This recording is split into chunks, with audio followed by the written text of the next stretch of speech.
Welcome to Vinyasa in Verse, the podcast where we connect mind, body, and spirit through poetry and practice. I'm Leslieann Hobayan.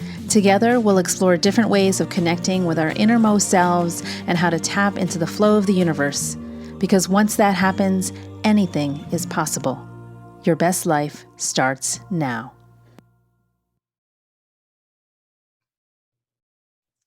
Hello, loves. Welcome to another episode of Vinyasa in Verse. How are you on this beautiful day?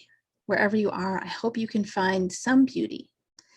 Though the day may not feel beautiful for you, there is always some potential for beauty anywhere, even if it's in just looking at your hands or taking a full breath in. Know that beauty is around you wherever you are, even in those days where you feel unsteady, in those days where you feel like, everything is against you. There's always some light.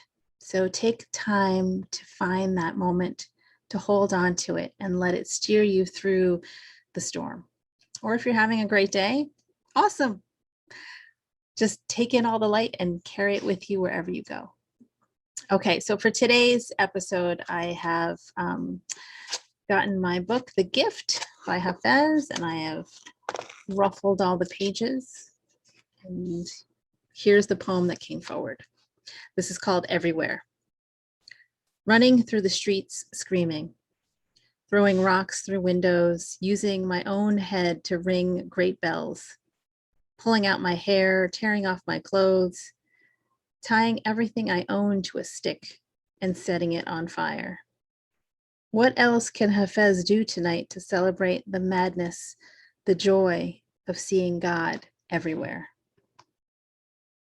That's sort of like what I was saying just now about finding beauty anywhere, because beauty and God are the same thing. The light, same thing.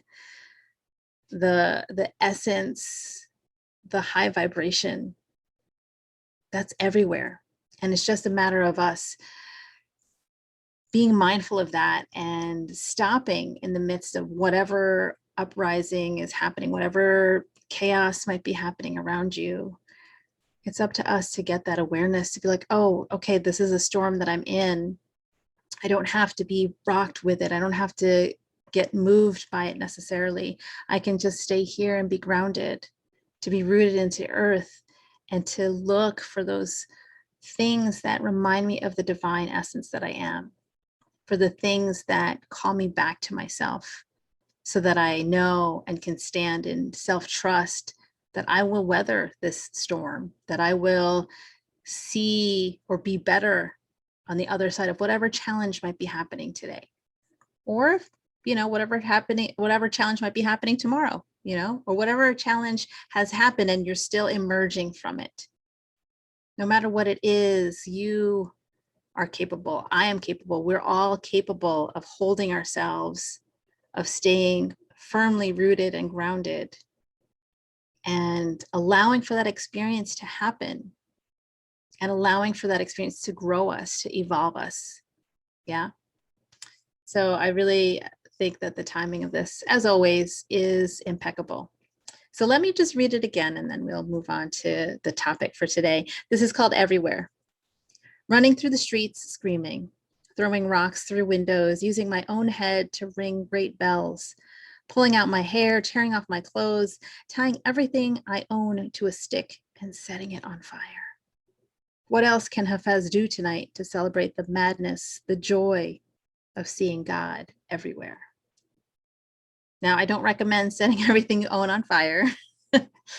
This is Hafez speaking about how ecstatic he feels, how ecstatic it is to connect with the divine, to see the divine everywhere. Even if you feel disconnected, to just look out and say, oh, look, there's a tree, how magnificent, how beautiful. And to really just stand in awe of it, to be mesmerized by its magnificence. So good, so good. So I just dropped a bunch of papers, but it's fine. So for this episode today, I wanted to talk a little bit about what it means to rest and what it means to go on retreat. as some of you who follow me know, I'm hosting a retreat in upstate New York at the end of the month, end of July, and the deadline to register is coming up. But I wanted to just talk a little bit about what happens at my retreats, because there are a lot of people out there who are offering retreats, and there are a lot of people who have conceptions or expectations or perceptions of what happens at a retreat, or what a retreat is, and what happens at the end when you walk away. And so I just wanted to talk a little bit first about how important it is to rest, because we live in a culture and a society where there's a lot of focus on doing. In order to be valued as a member of the society, you need to do something, you need to produce something. I remember in graduate school, at the PhD program at UC Santa Cruz, that program relies, is very theory heavy, we'll say. And I was in a post-colonial theory seminar, and I remember reading about cultural production, and I was like, what? And I thought that was so fascinating to me, that the language of thinking about how a person can produce culture. And I was like, my mind was like, how do I, what? I don't know how to wrap my head around that. But the language itself already is capitalistic, right? To think about culture as a product was very off-putting to me. I was like, wait, I don't know. That doesn't compute. But I guess for that seminar, and just for theories in general, we need certain ways of speaking about things so we can get to the actual idea and the concepts that we want to explore. But still, I was really hung up on that idea of cultural production. And so that's where rest comes in. We live in a world where your value as a human being, as a member of society, is often, and in this capitalist society particularly, is your value is often reflected in how much you produce. Like, how many sales did you make this week? How much did you get done on your to-do list today? Did you do the laundry? I mean, it doesn't necessarily have to be business production, for example. It could just be, things like, well, did you clean the house? Did you run the errands? It's doing. Right? It's like there's a lot of doing. We do. Our to-do list just seems endless. And I know for a lot of women, we kind of joke around and are like, oh, should we just add on to the to-do list? Do we just rewrite the to-do list over and over again? And some folks, they write everything on a to-do list. I do that when I want to get everything out of my head. I call it a universe list. And I make a list of everything. It doesn't even have to be the to-dos. It could be like things I need to remember, or, notes to myself about, some spiritual practice I want to try, whatever it is. So the universe list is just everything, right? It's sort of a mind dump, but in list form. It's very helpful. But that's different from a to-do list, and we have this culture where we are tying our worth in with how much we do. If we rest, we want to take a nap for, whatever reason. Maybe we're just tired. Maybe we feel called to go lie down. That's happened to me, where I'm like, I had a good night's sleep, but now suddenly my body wants to lie down, and I'm not sure why, but I'm going to go listen to that. I'm going to go do that. But often when we do that, if we actually allow ourselves to nap, we feel guilty, and start thinking, and I do this too. So I'll admit, I do this too, and I'm still working on it, but we're all works in progress. So I'm not flagellating myself on that, but I am admitting that, yes, when I nap, sometimes, not always, sometimes I feel bad about napping, because my ego says, well, you could have been doing X, Y, and Z instead. You could have sent out that email. You could have reached out to that friend. You could have done this. You could have written that poem. You could have written that story, or whatever, which really sucks, because then you don't even get to enjoy the nap, or at least when you wake up, you don't enjoy the rest that you received after having napped. Now I'm better about this where I'm able to nap and it's like, yes, I feel great. I'm so glad I did it. Awesome. But a lot of us need training, need practice in resting. You know, we have a culture that sends us messages that we need to hustle for everything. We need to work really, really hard to earn money to pay the bills. We need to hustle to sell the thing so that we can pay the bills. We need to pay the bills. I mean, I'm not suggesting, I'm not implying not to pay the bills, but what I'm saying is that there are other ways of being that can support the way we live in this world. And it's something that is a work in progress. You have to experiment here and there. But what would it look like if your life put rest as a top priority? Now, I'm not saying, you got to nap every day or you got to nap twice a day or whatever, but what if you said no to work at a certain time, let's say like 5 p.m., and you had dinner. And then after that, instead of going back to work, which is I know a lot of people tend to do, or instead of going to a device, maybe read a book or listen to some music. I mean, everyone's into the Netflix and chill thing. And yeah, that's cool. That's part of resting. But is it? Let's also think about the quality of rest. Are our minds resting? Or are they being distracted by other things so as to avoid looking at the things that might pop up? So for example, I do a lot of talking about healing, and in the healing journey and the healing process, stuff comes up. When we get hurt, when we experience trauma, when we get wounded, those things as a defense mechanism, our bodies, our subconscious minds stuff that down somewhere.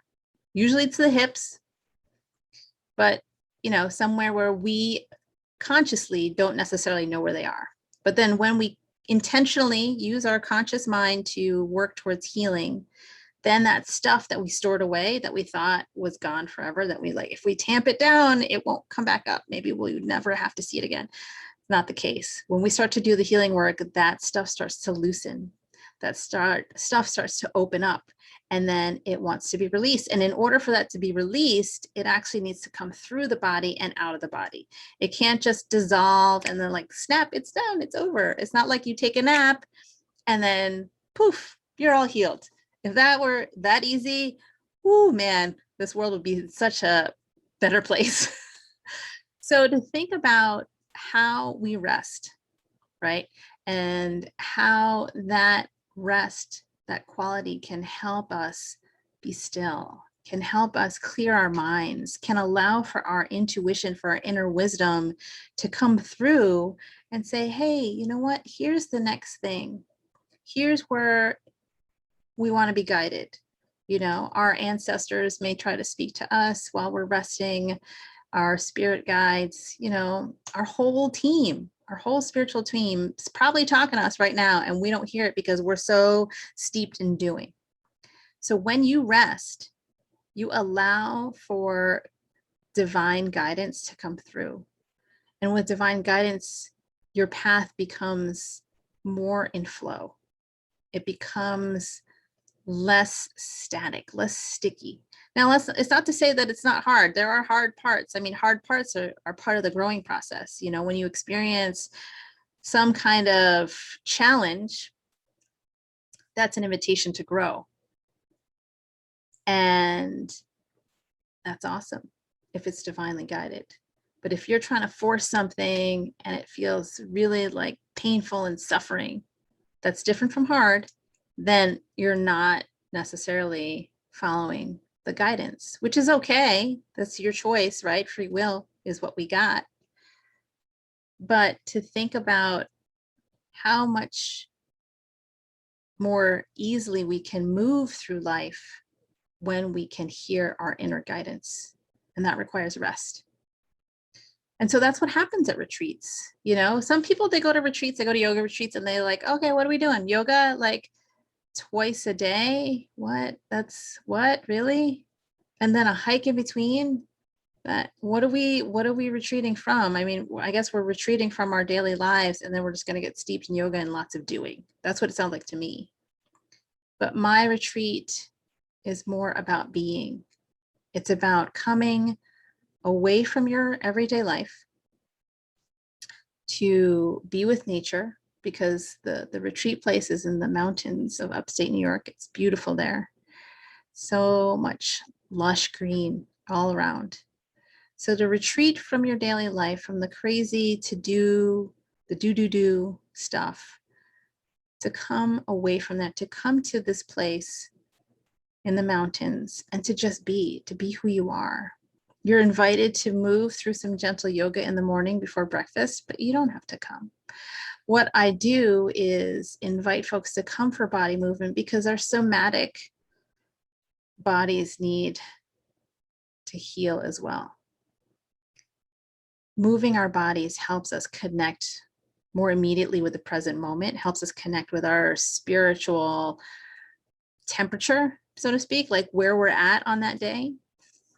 And when we know where we are mentally, spiritually, emotionally, physically, we know how to move forward. Because we all have ideas of where we want to be, but it's hard to do that if we don't know where we're starting. If you think about the Google Maps as an analogy, right? Google Maps knows where you're starting from, and then it can design the path, the directions on how to get to your destination. But if you have your destination, you don't know where you're starting, how can we get there, right? So tuning in with the body helps us be aware of where we're starting from. And then once we have breakfast, which is I love breakfast, my favorite meal of the day. We will go into a workshop setting. And it's not a workshop where I know there are some writers who are like, oh my God, workshop, no, I don't want feedback. It's not a feedback workshop. It's just called a workshop because we are working together in a shop-like format.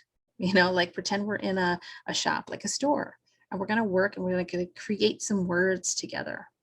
We're going to use language and writing as a way to explore our inner selves, to find out where we are, who we are, how we're being, and where we want to go from here. It's hard to know what's in our minds, in our subconscious, and then try to figure out the solution to whatever is bothering us in our minds. When things are intangible, it's a little harder to get a handle on it, to understand the problem and to find the solution. So writing is the tool in which I use to help folks really get concrete with what's happening inside, with what's happening intangibly. We get the words down on the page, then we stand back and look at it and say, oh, okay, so that's what my brain looks like. That's where my mind is. That's where my spiritual positioning is right now. That's where I'm at. Okay, cool. Seeing that can only help you grow even more.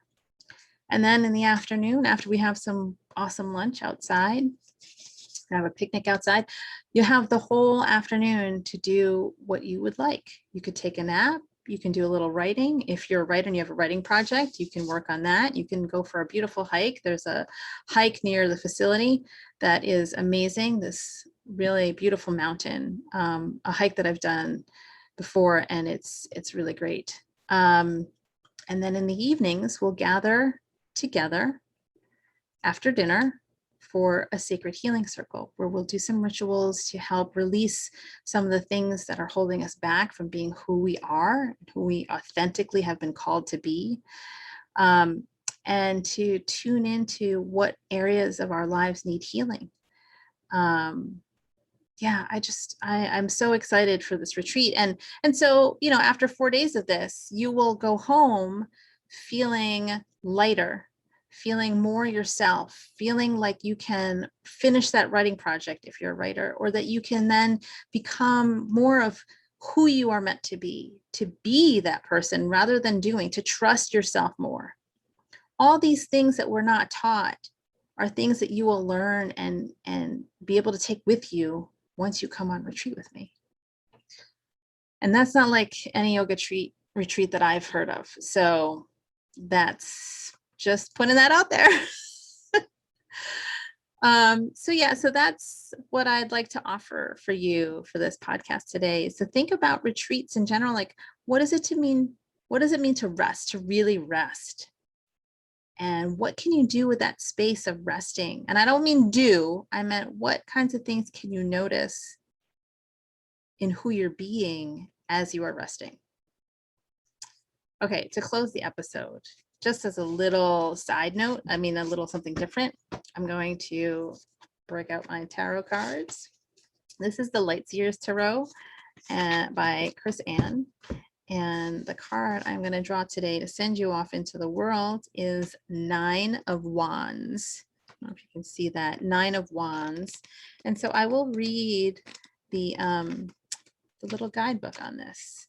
So 9 of Wands is determination, resilience, defiance, the final push, excitement for what's to come, finding motivation in the face of difficulty. Nice. So don't give up now. You're almost there. As you round the corner towards success, something may surface that threatens your feelings of security and achievement. It's important to remember how far you've come. Don't see this minor deceleration as a symbol of failure. Step into your resilient last stand, one final push to complete this task. And tomorrow, stunning light, you can rest. Aha.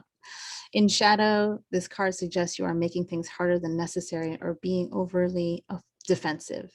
You may be inadvertently choosing the more difficult path because you believe on some level that healing and ascension should be difficult. This is not true.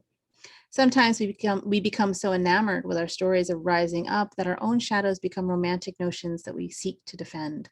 Let go of any ideas you have about navigating specific lessons on the path.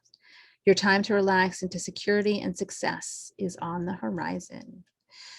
And there's a quote here: I push beyond my own perceived limitations and I remain open and trusting as I do.